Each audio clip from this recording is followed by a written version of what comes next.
Order! Order! You are an incorrigible delinquent at times. Behave yourself, man!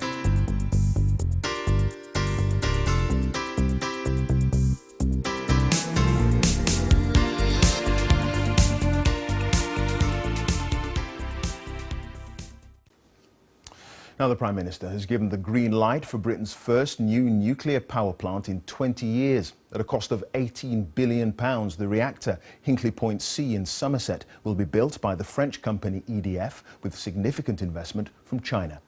The government was expected to finalise the deal 2 months ago, but wanted assurances on financing and security.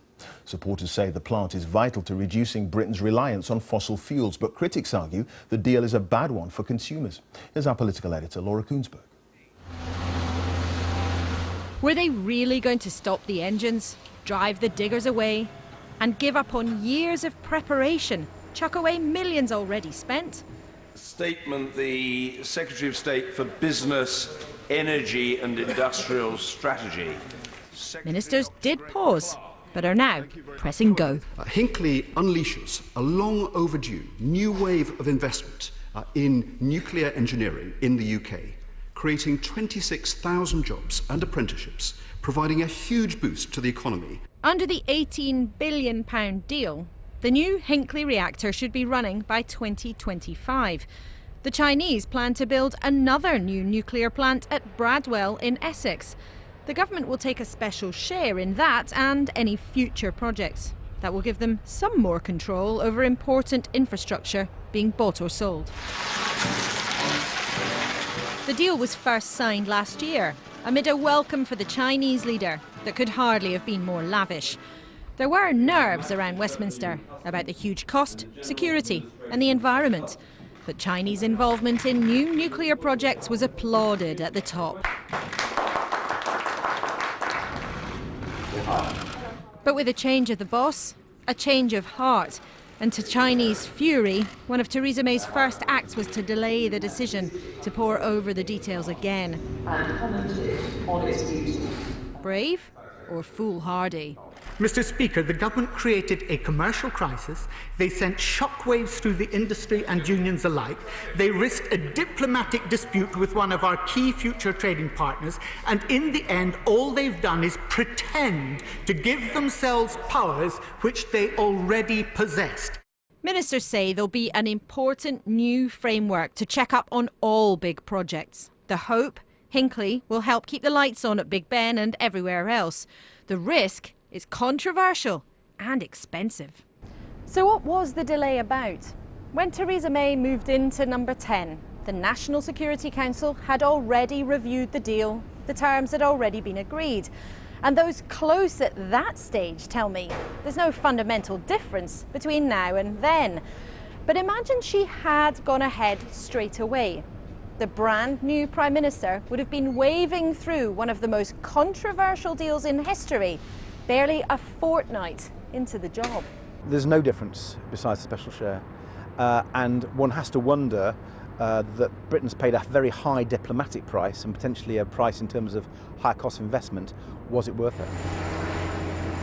Now there's official go-ahead, the next stage on the ground can start.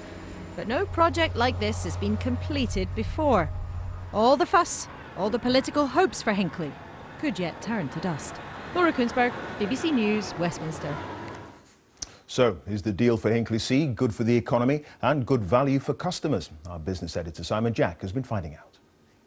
Off the drawing board and into reality. Today was heralded as the renaissance of UK nuclear, but in truth it's been a protracted and difficult rebirth, but one to be celebrated, according to its proud French parent. It's great news for the customers, it's a big boost for the UK industry, it's a great step in the fight against climate change. It's not just good news for the French builders and their Chinese partners. The benefits of this project will be felt in the economy locally and nationally. We're really pleased that the jobs which were promised, over 25,000 over its lifetime, 500 new apprentices, and of course plenty of jobs within the supply chain. The government clearly feels the political and economic case has been made, but does that make it in itself a good idea? Is it value for money? Now, if it's delivered on budget. It will cost that figure of £18 billion, you've heard, making it the most expensive power plant in history. Now, the good news is that EDF and their Chinese partners are paying that cost up front, but only because the government has agreed to guarantee them a price of £92.50 per unit of that electricity for 35 years. That compares to the current price of just £43. Now, depending on the electricity price at any one time, that equates to a subsidy of between £10 and £20 per household per year added to energy bills. And when complete, it will contribute 7% of the UK's total electricity needs. But that is not enough to convince the project's many critics. Well, what we really need to be doing right now is investing in the renewables, in wind, which is already available, offshore wind, cheaper than Hinkley will be. We need to invest in solar so that people can have this on the roofs of their houses, put that together with batteries, and they could be getting revenues as well as bills. But when the wind doesn't blow and the sun doesn't shine, you have a problem, which can lead to shortfalls like yesterday, when a sudden demand surge saw prices rocket to twice the cost of electricity produced by Hinkley. The UK energy price spike has drawn attention to how narrow our supply margin actually is at the moment, and that's the reason behind the government's thinking for the capacity market and also subsidising Hinkley. If you thought Hinkley was controversial, wait for Bradwell, where the Chinese have been promised they can design, build and operate their own reactor on British soil. Simon Jack, BBC News.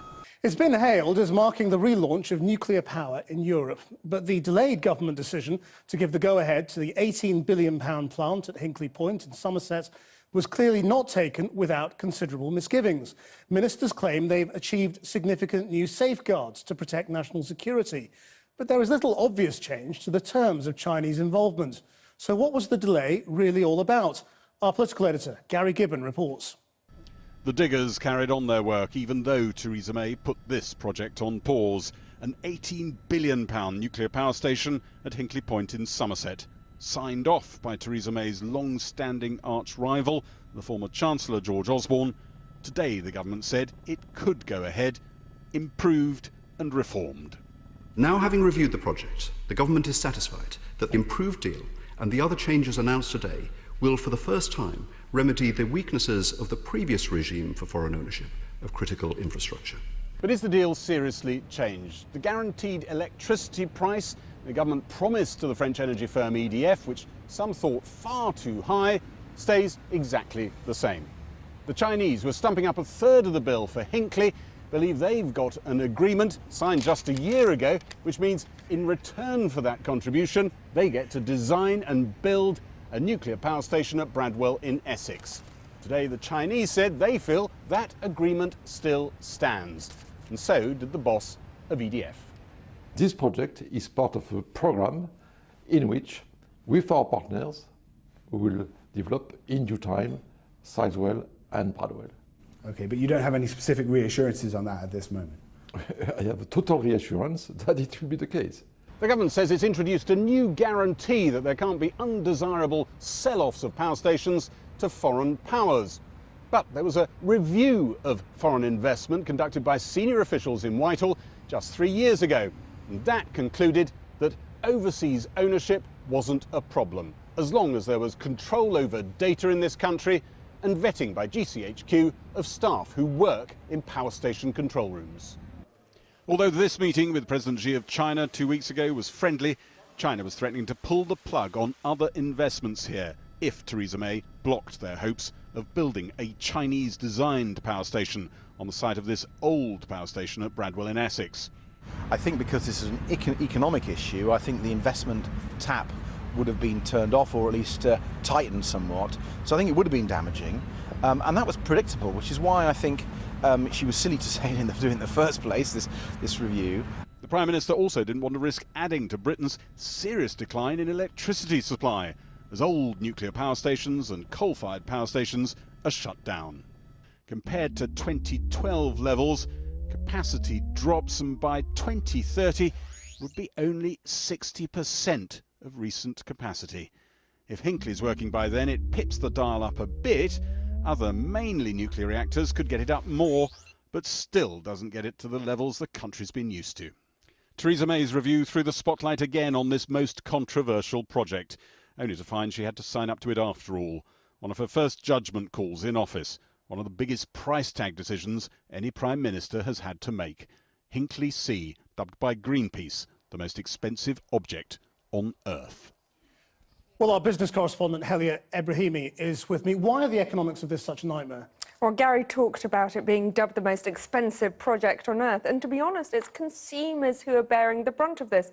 While the government may argue that energy security is a price worth paying for, today's decision is going to affect 3 generations for 35 years. Since the deal's inception in 2013, the price has ballooned from just over £6 billion to just under £30 billion. That's a 5-fold increase, and it could go up further. And in fact, if you do the mathematics, it means per household in the UK, we're each going to fork over £1,100 for the deal. At the heart of this is what they call the strike price, the cost of electricity. And the government has agreed that consumers will pay EDF £92.50 for 35 years. But today's electricity price, just £37. And that's the controversy, that for 35 years, consumers end up paying over the odds. Thanks, Helia. So it is full steam ahead for the new nuclear power station at Hinkley Point in Somerset. It's not really clear what the delay was all about. Perhaps it was just an indication of our new Prime Minister's innate caution.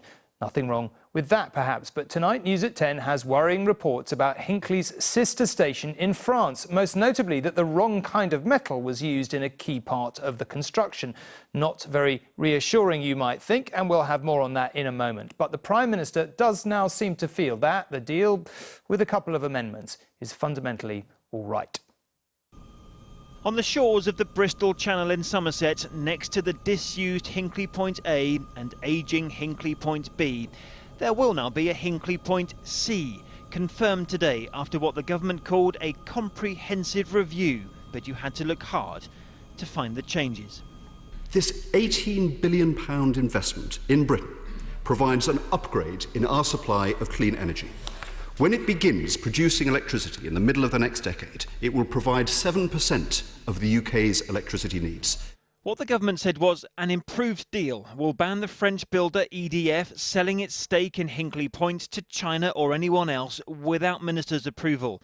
And the government will now own a share in all future nuclear projects after Hinkley, so it has more control. But there was no change to how the plant will be built or the French and Chinese involvement in it. And no change to the high fee, the £92.50 for every unit of energy produced. In the end, all they've done is pretend to give themselves powers which they already possessed. It is face-saving by a government that talked big and eventually backed down with a whimper. Unions representing EDF workers in France don't like it either. At a protest in Paris today on other matters, one said the state-owned company had bitten off more than it can chew, but EDF's boss was visibly relieved. We're talking about 2025, 2030, 2040. And the conclusion of the review is, yes, indeed, the price is competitive and it is a good deal for the customers. David Cameron visited Hinkley in 2013. Theresa May has now reviewed his homework and came to the same conclusion. It's about keeping the lights on. And it always was, said the Energy Secretary, who drew up the plan. I don't know whether it's going to be good value or bad value. I'm quite frank about that. What I do know is we need the power to keep the lights on, to keep our industry going, to make sure people can watch the TV and boil the kettle. And we need the low-carbon electricity. And more low-carbon electricity is being planned by the Chinese at a site at Bradwell in Essex, this time with their own money and their own technology. Had Hinkley not gone ahead, then it would be very unlikely for there to be, a deal with Bradwell. Obviously, nuclear would have been dead in the water if they put too many caveats on this one. I think it would have been quite hard to see politically how they could have persuaded another company to invest. So a revised deal this was, but it didn't revise too much. Chris Ship, News at 10. Ending the uncertainty over Hinkley C will be a relief for those businesses who stand to benefit most from its construction, but it won't be plain sailing. Our business editor Joel Hills has discovered that the EDF plant in France, which Hinkley is being modelled on, has a problem with its steel reactor vessel that holds the nuclear fuel. At this electrical engineering company, they're celebrating. The Hinkley circuit breaker has been removed. Now surely it's all systems go. And as a local business, they stand to benefit. It's going to be massive. We're looking to double the size of our, not only double the size of the factory, but obviously double the staff. EDF says building Hinkley C will create 25,000 new jobs, 900 of them permanent. Its 2 reactors will generate enough electricity to power 6 million homes for around 60 years. But the National Audit Office calculates that top-up payments to deliver the strike price the government has promised EDF will add up to £30 billion to consumer energy bills over 35 years. EDF's new reactor design is also unproven. 4 are under construction, none are operating yet. This one at Flamanville in France is 6 years behind schedule and €7 billion over budget. In 2014, EDF installed the steel reactor vessel, which holds the nuclear fuel. Last year, the French regulator identified serious anomalies with the way it had been forged and ordered EDF to investigate. This is a copy of an internal presentation by Areva, the company that made that reactor pressure vessel at Flamanville, and it shows that initial tests carried out on parts made for other pressure vessels, including one originally intended for use here at Hinkley, have identified similar weaknesses. The steel has excessive carbon in it and is therefore more prone to cracking. The former nuclear engineer who obtained the report says the early signs are that Flamanville is in serious trouble. If the Nuclear Safety Authority says it has to be removed, it doesn't satisfy the basic safety requirements, then that reactor will have to be scrapped. And what are the chances of that happening? I would say quite high on the evidence I've looked at. EDF insists Flamanville will be in service by 2018 and that there will be no such setbacks at Hinkley, as the reactor vessel will now be made elsewhere.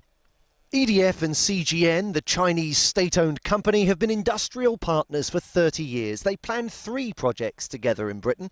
At Hinkley, CGN will stump up £6 billion in return for a 33% stake in the plant, which EDF will design and build. At Sizewell, CGN will be the junior partner when EDF builds 2 reactors there. But CGN wants to design and build a nuclear plant of its own at Bradwell, a project it will take a controlling stake in. This Hinkley Point C project will be China's first nuclear investment project in developed countries. So that represents a major turning point for China's nuclear export. At Hinkley, EDF and CGN will share the financial cost of construction, any delays, and if it comes to it, failure.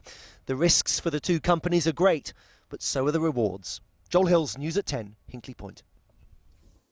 And Chris Shipp is here with me now.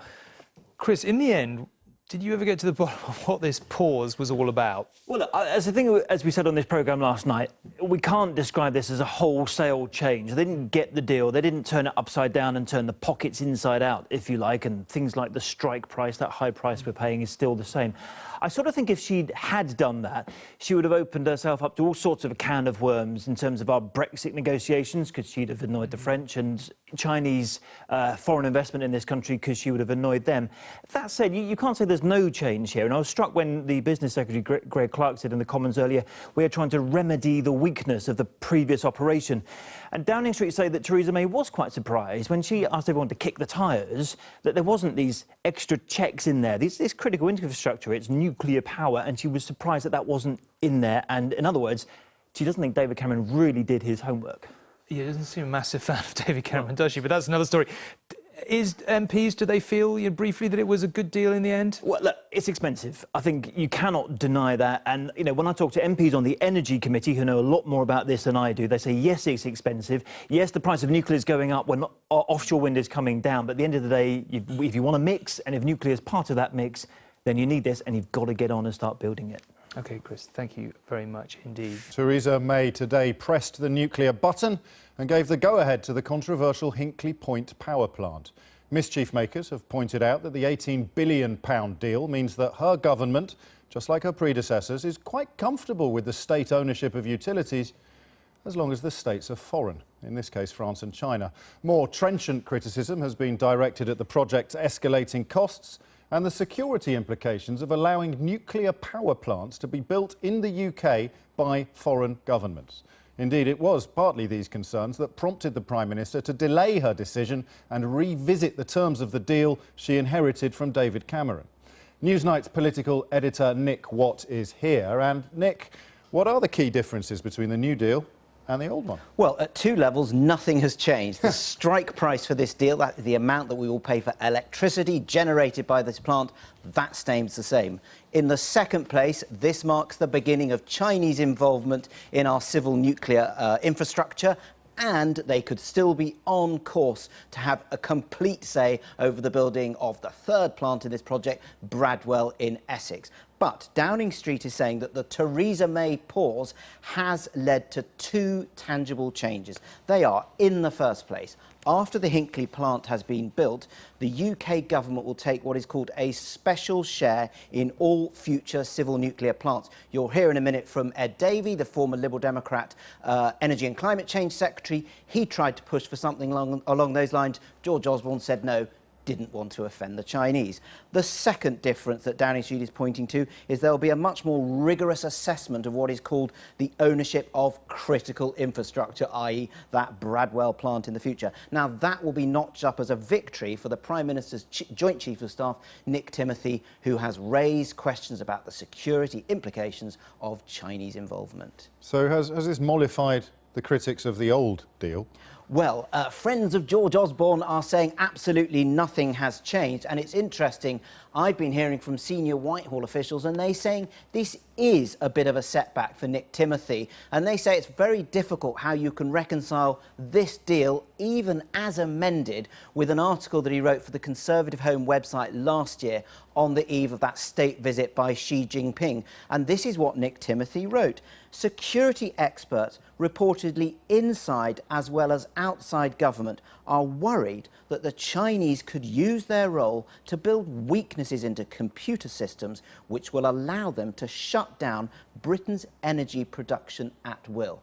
But there's another feeling in Whitehall. There's a little feeling of guilt that perhaps it was a bit unfair of them to expect Theresa May to become Prime Minister and almost immediately sign up to such a massive project. And they're saying, fair enough that she had to have a pause and have some ownership of it.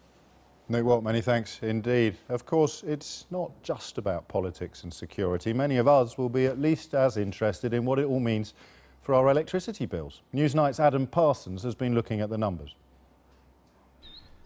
Here's Hinkley Point, a bird-spotting haven in Somerset that's now the focus of our nation's energy policy.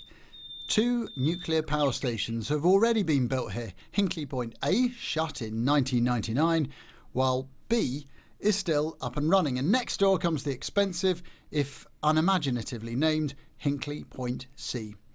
It's actually going to be 2 reactors put together, costing £18 billion of French and Chinese money. But the biggest contribution of all might yet come from us, the UK's electricity consumers. And here's why. When electricity is sold by power stations, they use a measure called a megawatt hour. It's roughly the amount of electricity you need to power 3,300 homes for a single hour.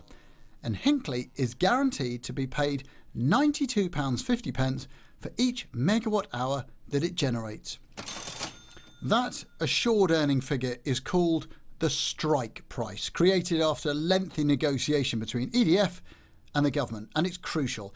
It's what EDF wanted to provide the certainty that its investment really was worthwhile, but it's also how we can analyse just what sort of value we're getting here. Now, what's important to remember is the strike price was created in 2012, but it goes up with inflation. So if I could click my fingers and have Hinkley open right now, the price of a megawatt hour would already have gone up to more than £95. And it'll keep going up in line with inflation for 35 years after the station opens for business. So let's imagine that Hinkley Point C does open on time in 2025, when inflation might have seen the price hit £110. Well, in 2060, we'll be paying £95 along with 4.5 decades worth of inflation. So what does this deal really mean? Well, I'm not going to predict the state of the energy market in 44 years' time, but you can see that over the past 6 years, the price of electricity has never got near the Hinkley Point. It's presently less than half the now famous strike price. So what happens when the price of electricity is a lot lower than the money we've all promised to EDF? Well, that's where we come in. Consumers, we're going to have to pay more to cover that gap. How much? Well, when Hinkley was first planned, it was reckoned to be a subsidy of around £6 billion, about £10 per household per year. But that figure's mushroomed. The National Audit Office now thinks UK businesses and households will have to find around £30 billion to plug the gap. That's more than 1.5 times the cost of building Hinkley in the first place. So why do it? Well, one simple reason is that we need new power stations. Coal ones are being phased out, others are simply getting old. And what are the benefits? Well, 60% of the money that's being spent on construction is expected to go to British companies. And future carbon tariffs imposed on coal and gas power stations might put prices up dramatically. It might be that Hinkley one day looks rather good value for money. And here with me now is Sir Ed Davey, who negotiated the original Hinkley deal when he was Secretary of State for Energy and Climate Change in the coalition government. Ed, it looks as if the French sent you a wish list and you and George Osborne granted them all. Not at all. The French didn't get what they want at all. They wanted a much higher price. George Osborne was prepared to sign a deal at a higher price. I said absolutely no way. We had to get to sub 90. And of course, if Sizewell C goes ahead, as you'll know, the price will be sub 90. And I think because we're going to need a lot of electricity when our coal power stations shut, when 8 of our 9 nuclear power stations are shut by 2030, and we're going to need a lot of low carbon electricity because of climate change, this has to be part of the answer, along with all the renewables. And I'm very proud that with the Liberal Democrats in the last coalition government, we had a massive expansion of wind and solar, and I obviously put on the agenda tidal lagoons as well. Moving into reverse a bit now, though, that side of the... Yeah, well, I think the Conservatives are making a huge error. They're putting all the nation's eggs in the nuclear and gas basket. They've basically demolished onshore wind. They're restricting offshore wind. They're not taking tidal lagoons forward. They've undermined investment in energy efficiency, and they've closed down carbon capture and storage and other low carbon technology. So they're betting the nation on gas and nuclear, and that is irresponsible.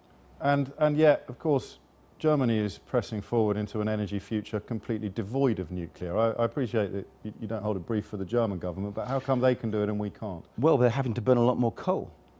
Because they've actually made a huge mess. I think most energy analysts would think the German model is not one to follow. They've invested in renewables, which is good, but they've actually paid a much, much higher price for their renewables than we have.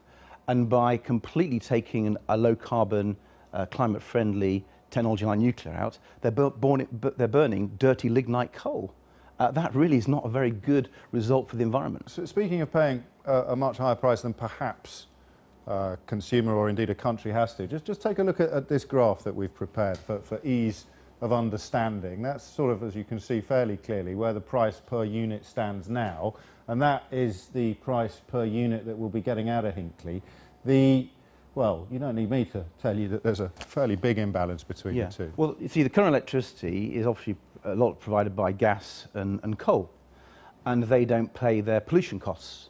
They don't pay a carbon price. If you added the carbon price onto that, you'd see them levelling up. Because one of the things I negotiated in Hinkley price, which I think is really not well known but it's very important, is that the costs of nuclear decommissioning, the costs of dealing with the pollution of nuclear, if you like, the nuclear waste management costs, they're in the price. So you're comparing apples with pears there. Well, electricity with electricity, albeit different type. No, let me explain, because you obviously haven't got the point.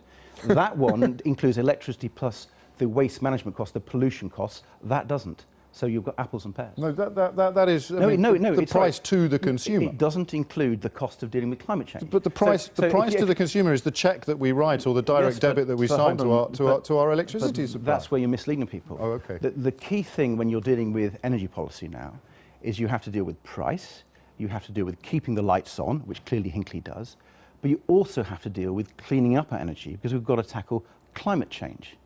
And so when you look at energy policy, you have to do all three. And you're just looking at one there. That's why you're misleading people. Well, we're not misleading anybody. We're telling them what they will be paying for their electricity compared to what they'll be paying down the line. But no, I understand the point you're making. That includes the cost of dimming pollution. I fully understand the point that you're making. The question then becomes why the National Audit Office today estimates some £30 billion worth of they use the word subsidy, it could effectively be a sweetener, going from the British consumer, not just, of course, household electricity consumers, businesses as well, to EDF, effectively to the French state, to the French government, 85% owned by the French. Well, one of the reasons why EDF took such a long time to agree this and why the Director of Finance resigned from the board was because I don't think everyone in France thinks this is such a good deal for the French. And why might that be? Well, again, in the price, I ensured that the UK consumer pays nothing unless and until the power station generates, which is supposed to be 2025, it could be later. So if this How much later? I don't know. Of course I don't know yet. But well, they're saying... a rough idea of when it will be up and running. I don't know. You signed the deal. No, yeah, listen, you don't know about nuclear plants, and the reason why I'm telling you this important point is that if it is overrun, we don't bear the cost. The French bear the cost. So if there are overruns, if there are delays, the UK consumer is completely protected. That's never happened in a nuclear deal before, and there is a possibility that this thing never gets built, right? In what circumstances would that happen? Well, at the moment, and what this thing really worried me when I was Secretary of State, the EPR hasn't been built in Finland, it hasn't been built in Flamanville in Paris, it hasn't been built in Taishan in China. And so I was worried that if it doesn't get built, we might be laboured and burdened with a cost. So the deal that I struck made sure that the French would have to bill the cost if they take up the cost, if they don't build it. So distinctly unglittering track record, why would you sign up to be the latest customer? No, because we're not bearing the risk. The thing that we had to work... There is a risk that our capacity won't increase if the plant isn't built. I appreciate that might not incur financial costs, but you've just described a system of building... But I was about to come to that. Well, hang on, you don't know what my question is yet. The ones you've cited are all either way behind schedule or looking like they might not happen at all. So you've gone to a shop that has failed to satisfy a single customer and you've handed them the mother of all deals, the largest man-made structure on the planet, some people estimate. No, well, you're buying it from a shop that's let down all its previous customers. I was going to answer your question because you're absolutely right that not only do we have to make sure that if it doesn't get built, the costs are borne by the French, not by the British, which we've done. We also had to make sure that we had enough alternative power if this doesn't get built. And so that's why So we don't even need it. Hold on. It was why I was arguing we needed carbon capture and storage, onshore wind, solar, tidal lagoon, and all these other options as a mixed, diverse approach, and why the Tories are making such a drastic mistake because they've cancelled effectively onshore wind. They've cancelled CCS. They're taking all these options off the table. I ensured they were there to protect the country's interests long term. So you signed a deal for a nuclear plant that we didn't necessarily need, and the Tories backtracking on environmental policy means that we really need it now and we might not get it. Well, we do need... Is that an accurate analysis? No, because you said I signed a deal for a nuclear plant we don't need. Well, you just said you could cover the capacity with all the other wonderful wheezes you introduced as energy sector. No, you need a diverse... If you're dealing with big issues like how we power our homes and our factories, you don't put all your eggs in one basket, do you? Would you take that risk? Would you be that irresponsible? No, I wasn't. So I ensured both to deal with climate change, we had lots of low carbon sources, and we had lots of options. That is the sensible, cautious thing to do to make sure you protect Britain. The Tories are playing fast and loose because they've taken low-carbon renewables off the table and they're putting all their eggs in this basket. So while this deal in itself may be a good thing, the overall energy policy is a disaster. And by the time the ramifications are completely clear, nobody responsible for the deal will be left in office, just as you're not at the moment. Sir Ed Davey, many thanks indeed. Well. Joining me now is Axelle Lemaire, the French Minister of State for the Digital Sector and Innovation. She's in town to drum up bilateral business, especially in the financial technology sector. We will get onto that momentarily. But I wonder whether, first, you could give us a quick insight into how the French people, and particularly the unions, feel about £12 billion worth of French money being spent on a nuclear power plant in Britain. Well, I've tried to find the answer to that question. I was in it. London today, and I couldn't find the answer because I haven't heard anything from the unions.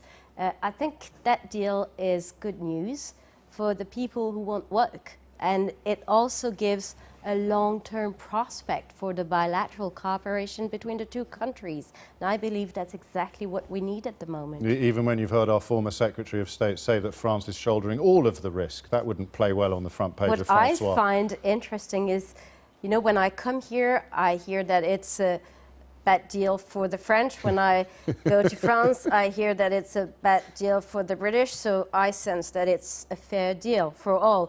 It is more environmentally friendly, yes, and it gives clean energy. In France, the energy is cheaper as well, so I don't know about your price prospects, but what I can say is that it is important to have a variety, a diversity of energy sources, sure, and we have to get ready for long-term prospects. So everyone's a winner. Shall we move on to what you've encountered in London today as you arrive, I presume for the first time post-Brexit as a minister with responsibility for entrepreneurial activity. Have you detected a change in tone among French business people and entrepreneurs in London, in the city in particular? Yeah, I met different people, individuals are worried, but there's this sort of strange feeling of, is there a Brexit or is there not a Brexit? And it seems from the outside that life goes on.